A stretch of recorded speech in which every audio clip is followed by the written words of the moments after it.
A gente tem uma corrida global aí, com OpenAI, DeepSeek. No Brasil, existe algum modelo que pode disputar com esse? Como é que a gente está nessa corrida? Excelente. O Brasil está bem posicionado, a gente só não tem condições de disputar ali o primeiro pelotão, que está ali Estados Unidos com uma grande liderança e a China tentando ameaçar, tá? E depois tem o restante do mundo. Então, eu acho que a sabedoria também está no jogo que você consegue vencer, né, naquele momento. Então, saber que esse primeiro pelotão nós não temos diversas variáveis sistêmicas mesmo. Então, mirar isso seria um pouco ingênuo, né?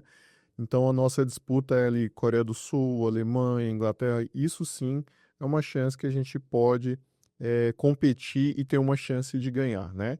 E das inteligências artificiais generativas para texto, né, que tem como grande referência aí o DeepSeek, o ChatGPT, o Gemini, Anthropic e tal. O Brasil ele tem dois modelos que foram treinados por brasileiros, mas usando infraestrutura fora do país, ressalta-se, tá?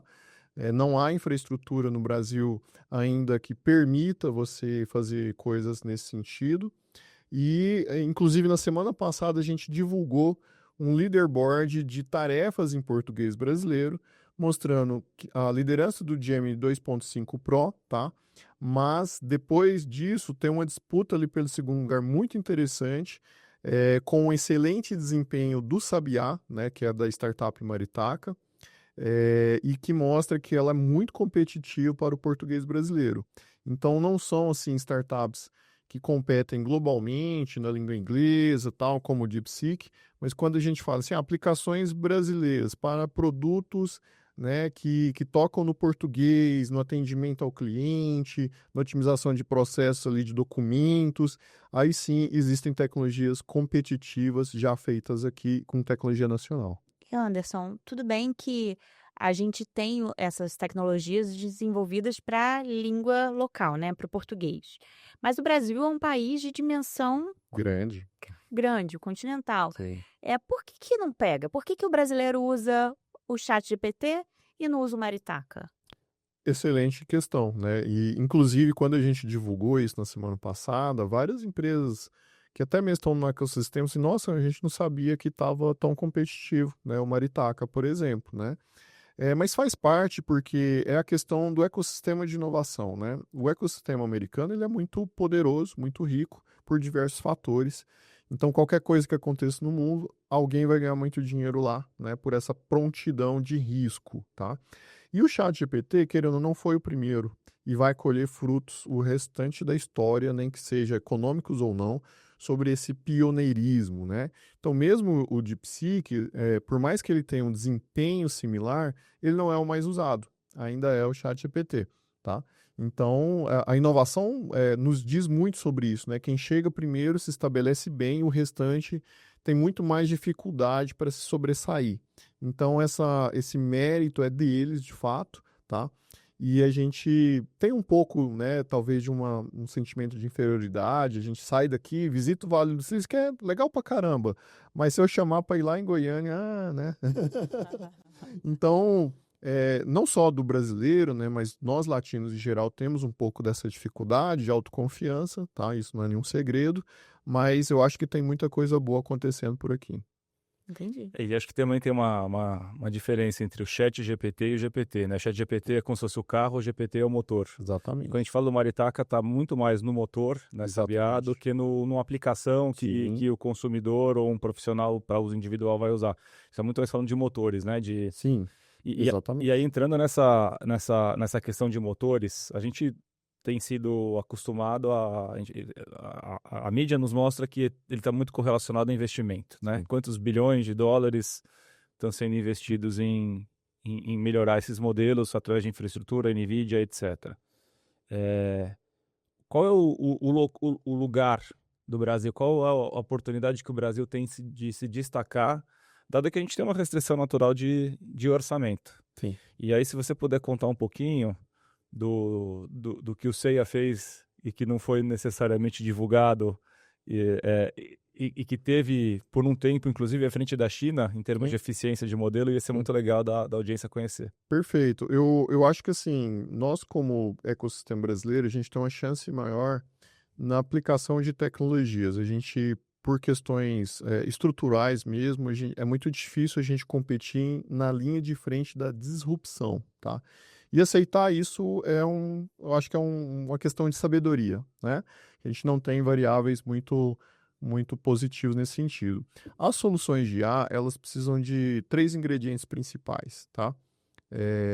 Que é dados, gente, recursos humanos, obviamente o talento faz muita diferença, e infraestrutura, tá? Em todo e qualquer aplicação de inteligência artificial, não, especificamente na IA generativa, tá? Que essa terceira variável está presente.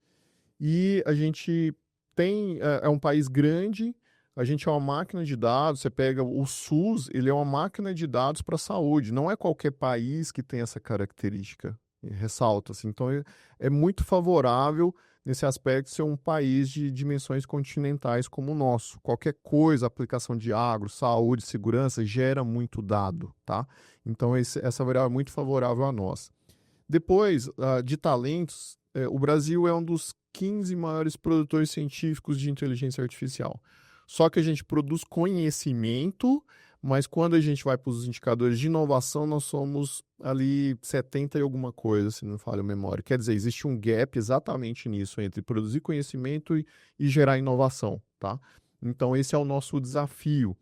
E a infraestrutura, de fato, é um gargalo histórico no Brasil, tá? Por diferentes fatores, custo de capital de risco, universidades predominantemente públicas que para comprar alguma coisa é muito lento, demorado, moroso e por aí vai, né?